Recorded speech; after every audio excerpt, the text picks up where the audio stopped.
Hello, everyone, and thank you for taking the time to join me today. My name is Romnick Omalulan, and I am presenting a detailed review of the research titled Assessment of Ground Control Points, Positional Shift, and Management Practices Evidences from Asosa Town, Western Ethiopia. This study is crucial because it shines a light on the foundational problems that are undermining the stability and accuracy of urban planning and infrastructure development in rapidly growing areas. This presentation is a deeper dive into the findings of Miret Fentahun Yenene, Gisachu Kasaw Ades, and Teja Romano Benti. This title perfectly outlines our focus. We are examining the positional shift, how much the survey marks or the ground control points have physically moved or are inaccurately mapped, and the management practices, the human and systematic factors contributing to the problem in Asosa town.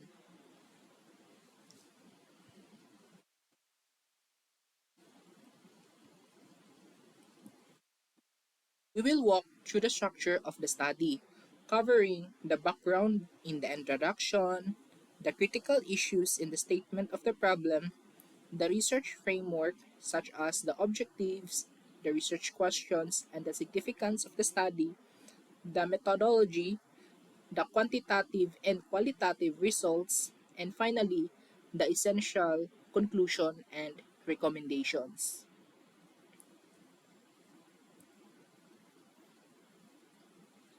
So, the foundation of modern society is land, which is the source of all economic, political, and social activities.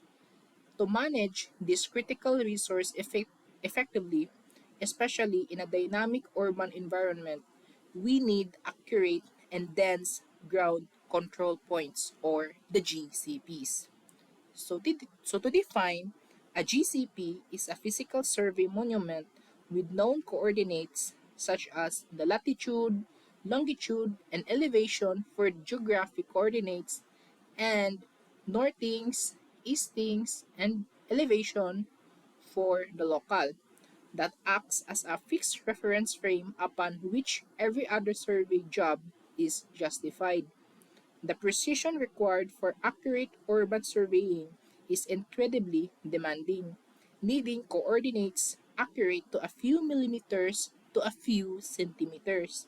Without these precise points, any land use planning, mapping, or infrastructure implementation is essentially incomplete or worse, fundamentally flawed. Today, that required precision is primarily achieved using Global Navigation Satellite System or the GNSS technology, which includes systems like Global Positioning System or what we call the GPS. For surveyors and geodesists, Global Navigation Satellite System is indispensable for high-stakes applications like major engineering works and detailed urban planning. So GNSS generally provides positioning through two main techniques. The absolute positioning, or also known as the precise point positioning, and the differential or relative positioning. So the traditional relative GPS technique, while accurate, has significant limitations that make it impractical for establishing or maintaining an entire network of ground control points. First, it requires two or more receivers to be available, one at the unknown point and one at a known reference station. Second, and most critically for developing cities, increasing the distance between the two receivers causes a significant decrement in the quality and accuracy of the position. This is precisely why the study utilized the newer precise point positioning approach for comparison. PPP, or the precise point positioning, is superior in this context because a user with a single receiver can attain high positioning accuracy, often sub-centimeter or sub-millimeter level in static mode, bypassing the reliance on a potentially inaccurate or unavailable local reference station. To achieve the highest possible accuracy for permanent GNSS ground control points, the most common and globally accepted technique is what we call the static measurement technique. This involves simultaneously tracking the same satellite signals with multiple receivers over a period of time, followed by rigorous post-processing to resolve baseline errors and determine the final highly accurate coordinates. This leads directly to the core problem in Asosa. Much of Ethiopia's geodetic network was established using conventional triangulation traversing, which is an older method, with some points dating over 50 years back in time. This older work has poor accuracy when compared to modern GNSS standards. Second, the critical issue arises when these poorly accurate old points are used as the reference to adjust new, lower older points like, for example, the second order ground control points in Asosa were established only 9 years ago, but they were referenced to first order points established 29 years ago by older methods. If the reference points are not accurate, a systematic error is introduced into the adjusted coordinates of all the new points. This makes the entire network unreliable for the infrastructural development that a rapidly urbanizing city like Asosa requires. So, the general objective of this study is to assess the positional shift in existing ground control points and management practices in and around Asosa town with three specific objectives. The first specific objective is to determine the current positions of ground control points in and around Asosa town. The second specific objective is to evaluate positional shift by processing first order known ground control points, or the GCPs, and online precise point positioning in the study area. And the last specific objective for this study is to identify communities' perceptions to managing control points in Asosa town.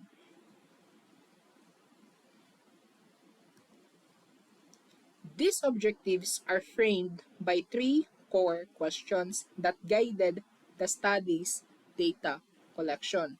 So the first research question is, how many ground control points found in and around Asosa town? Which is an inventory question. The second question is, do the ground control points have positional shift in the study area? Which is an accuracy question. And lastly, how do communities perceive ground control management in the study area? Which is a management question. So the significance of this study cannot be overstated.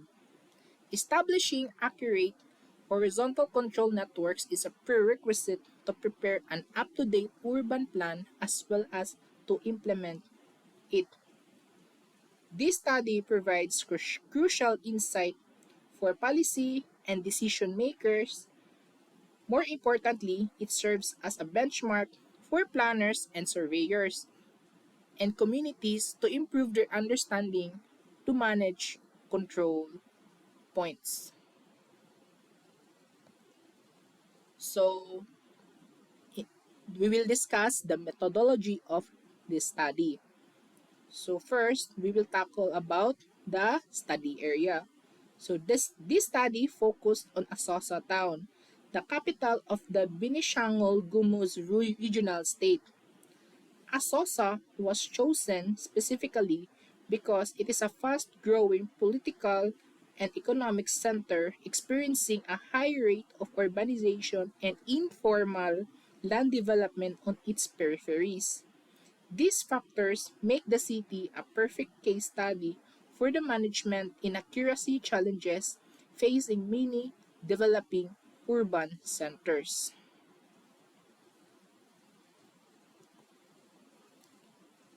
The research used an applied mixed research design, which consists of quantitative data and qualitative data. So quantitative data consisted of the new position coordinates like S, X, Y, Z of the control points collected in the field using the highly accurate static GPS measurement technique. The existing coordinates were considered also for the secondary data obtained from the Regional Urban Development Bureau, and the qualitative data focused on management practices gathered through interviews with key informants like surveyors and planners and households also living near in the control points. So it was done through interview like asking open and close-ended questions. Then afterwards, the data collected about the management control points were analyzed using descriptive statistics. So data source we are we have primary data sources and secondary data sources. So for primary data sources includes positions of ground control points and data from the management of control points. And for the secondary data sources, like reviewing related literatures, manuals, books, and journals, existing ground control point coordinates, and shapefile of a Sosa town from Central Statistics Agency. So the measurement process focus on the 21 of the 29 established GCPs in the area. So following standards like the FGDC guideline, which recommends a minimum of 20 independent points for accuracy evaluation. This is the sampling technique for this study. For the management assessment, 21 households living next to the GCPs were purposely selected for interviews. So we will discuss thoroughly the results of this study. So the inventory of ground control points in and around Asosa town. So the inventory of the existing control points found in the study area was a total of 29, established by the Ethiopian Civil Service University as a consultant. 4 GCPs in the town and another 4 GCPs outside the planned boundary of the town are not found in their previous station. Most especially, the interviewee was also emphasized especially on the coordination of different sectors to protect the control points were less.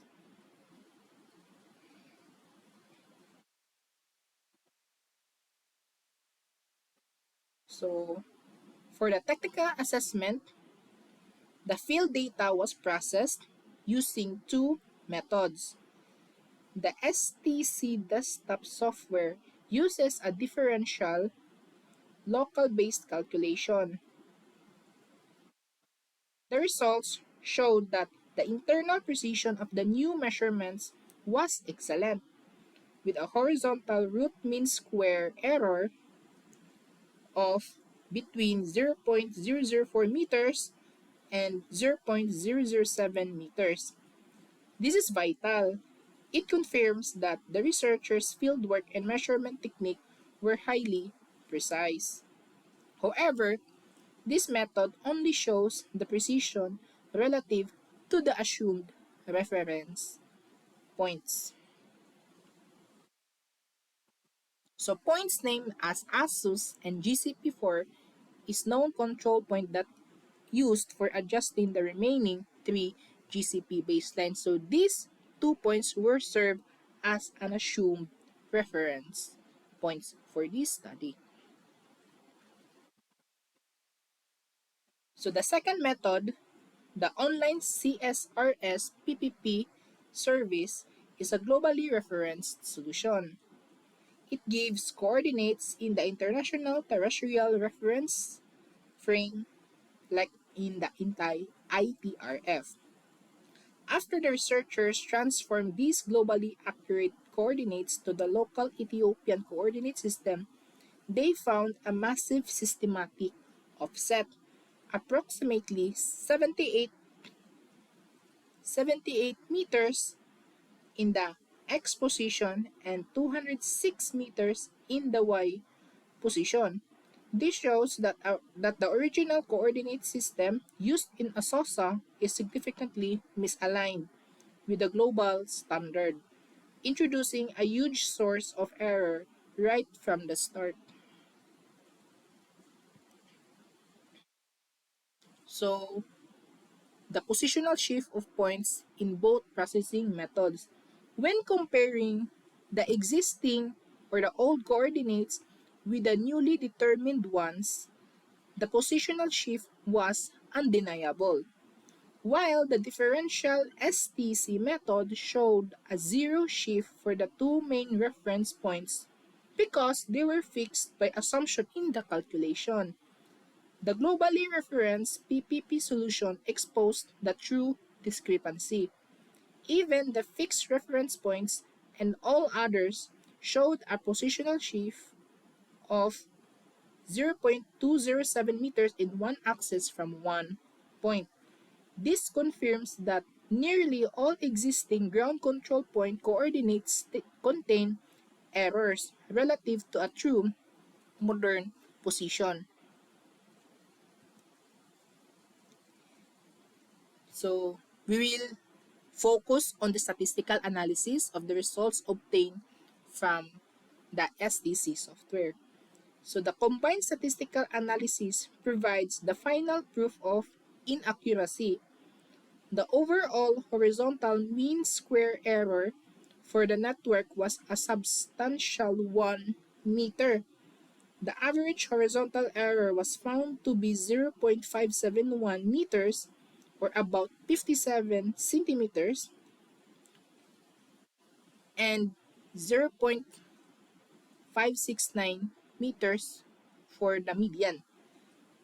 For a developing urban center, a half meter average error is unacceptable for shaking out roads. Rather, for staking out roads. Sorry. Property lines and major infrastructure. So, the skewness is determined to be 1.11, which indicates that the sample is approximately normally distributed. And it also shows that the mean horizontal distance error results in a range from 0.3395 meters to 0.747 meters, which is 95% of the horizontal positional uncertainty of the ground control points would fall between 3.95 decimeter to 7.47 decimeter. This accuracy level does not meet the standards set by organizations like the Federal Geographic Data Committee or the FGDC for second-order horizontal control points, which requires an accuracy of just 0.046 meters or 4.6 centimeters. The existing ground control points in Asosa simply cannot support the precise work required by modern surveyors and developers. So the qualitative results for the perception of households on management status of control points point a clear picture of failure. About 90.5% have no information or awareness about the control points established their neighborhood. Only 9.5% of respondents acquired the information from surveyors during the establishment by asking, "What are you doing here?" So, upon asking, it was found out that 100% of respondents did not participate in the control point establishment work, and over 57.2% or or half of the respondents believe that only the government is responsible for managing the points, with while 28.6% of the respondents expect the local community to hold a duty to protect those control points. So this complete lack of community awareness, participation, and ownership is identified by the study as the main factor associated with the poor management and frequent destruction of the ground control points. So here is the data for the perception on of households on management status of control points. So imagine almost 100% have no awareness about the ground control points, and 100% is of the respondents did not participate during the establishment of the ground control points. This is the main factor, or the this is the main factor why those ground control points were disturbed. So, in summary, this study identified interconnected and critical issues facing a SOSA's geodetic network. First is the destruction of control points due to construction and inappropriate siting. Second is the significant positional shift in the ground control points. Next is failure to meet the accuracy standards with errors far exceeding the international limits set by the FGDC. And lastly, the poor management status, which was previously discussed in the last slide, which is driven by a lack of public awareness and responsibility.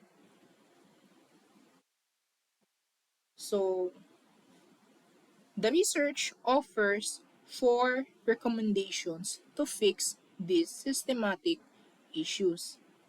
First, ground control points must be considered a legal asset of both the government and the local community. Immediate actions such as enacting bylaws or a code of conduct similar to those in Seattle or Canada that legally protect survey monuments must be taken to prevent destruction and assign accountability.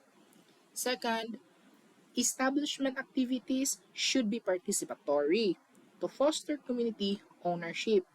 When people understand and participate, they are more likely to protect the points, or the ground control points to be specific. Third, the municipality must update the positions of all existing control points using modern, rigorous techniques like those used in the study before they are used for any future construction or surveying. And last, there needs to be better interaction and coordination, among different users and sectors like urban planners, surveyors, and contractors to ensure the longevity and reliability of the network. So, here is the main reference for this research study. So, thank you for your attention to this critical study. We have seen that the problem of positional shift and poor management status in Asosa is real and severe, directly threatening the city's future development. I would like to end with a question for you. Given the study's finding that 90.5% of the community had no awareness of these control points, what is the single most effective public awareness campaign or policy change that the municipal government could implement immediately to reverse the trend of destruction? Thank you and have a good day.